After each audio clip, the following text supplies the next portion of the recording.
Hi, my name is Gerhard Schwantner with Selling Power TV. Today we talk about the sales process and how to make it more effective. We have an expert here, Eric Shaver. He's Director of Sales with Basho Technologies. Welcome, Eric. Thank you, Gerhard. Why do we need a sales process? Why can't we make it up as we go all the time? I'm afraid a lot of that goes on, and this is why we do so well as a business, because I think there's maybe a little bit too much of winging it going on out there, or that may be too unkind. I think the thing we're dealing with out there is that salespeople understand what to do as dictated by a methodology, but when you get down to exactly how do I do it is where things tend to break down. Let's talk about the elements. What are the key elements that have to be in every sales process that we need to understand? So we get a bit old school on this one. We go back to the fundamentals of AIDA. For those of us Attention, interest, desire, action. There are certain physical laws, if you will, of selling that we can't overlook when we sell. Many people like to think of sales as an art, and as a career salesperson, I'd like to say I'm more of a Picasso than a Da Vinci. But the reality is there's a lot of science to the sell, and fundamentally understanding the basics of that process, that framework, is critical. Would you say to what percentage is selling an art today, and to what percentage is it science? I would argue it's probably more science than it is art. To put percentages to it, I'd maybe go as high as saying 75% science and 25% art, but don't hold me to that. But it's I support you. I think it's totally correct. And I think the reason why most people wind up failing is they attribute too much art to the process, and sales is most definitely a process. And my view is I think the art should get into the relationship where you co-create with the customer, but the science has to be in the process. Absolutely, and to your point, what we focus on, again, is accelerating deal cycles regardless of where that may be. Establishing, so a common refrain is, yes, but without the relationship, I won't get the deals that I get in. So what is the number one process piece that salespeople get consistently wrong and have difficulties? So the worldview we have is prospecting, the very front of the pipeline, the front of, initiating engagements.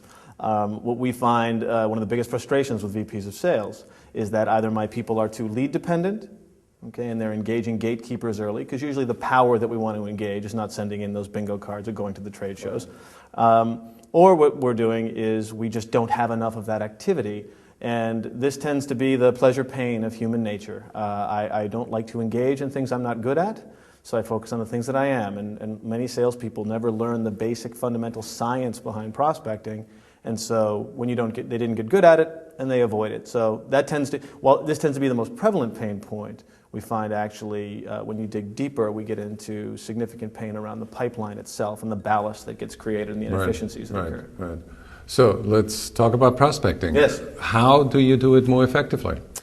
So when we engage any of our clients, the first thing we look for is how do you engage your prospect base? And more importantly, where do you engage your prospect base? And you ask the VP, and engaging power is usually we want to start above the power line and with the business decision makers. When you ask the reality of what occurs, typically it occurs below the power line. So you teach them how to reach the high-level decision maker. Yeah. So the first thing we do is we get into the fundamental laws, if you will. Again, to the point of, if you understand that when I'm calling an executive who doesn't know me, I am always interrupting them, then you will respect the fact that you have 15 seconds to get to what you want. Now, this is the other piece of it, is once I get that executive on the line, in 15 seconds, what am I asking for? If I don't know, I probably won't ask for it, and as a result, I probably won't get it. And the other aspect is, what is that executive prepared to give you? Very little. There's very few things you can get. If you don't know what to ask for, this is where salespeople start going into the pitch mode. And they initiate the launch sequence very early, and typically the executive shuts them down very professionally and very thoughtfully, but they shut them down. And the prospecting process yields very low single-digit results. So you have a methodology for teaching salespeople on how to connect on the higher level in the most effective and shortest way.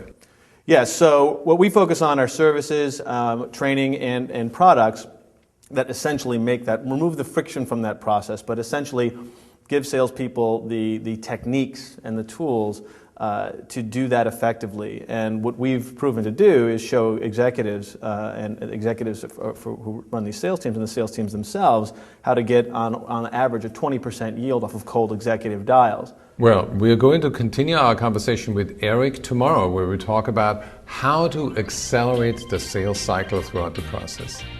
Tune in tomorrow.